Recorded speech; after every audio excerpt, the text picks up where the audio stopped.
அமைச்சர் பேசின பேச்ச கட்டி எனக்கு இன்னைக்கு என்ன தெரியுமா தோணுச்சு, இந்த பசங்க படத்துல 2 பேர் ஏத்தால சண்டை போட்டுட்டு இருப்பாங்க. அப்ப அந்த சின்ன பையன் ஒரு பையன் ஓடி போய் அந்த ஏத்து வீட்டுக்கார வயித்துல போய் பயங்கரமா குத்துவான். அதுதான் தோணுச்சு.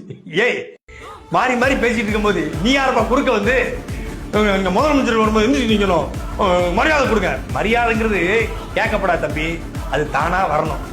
அது வராது. போய் மரபு ஏதாவது இருக்கா, அரசியல் சட்டத்தில் ஏதாவது இருக்கா, சபா அப்படிதான் சபாநாயகர் தான் சொல்லியிருக்காங்களா? அப்படிலாம் ஒன்றும் இல்லையே. ஆளுநர் வரும்போது எந்திக்க மாட்டாங்க, முதலமைச்சர் வரும்போது எந்திரிச்சுவாங்களா?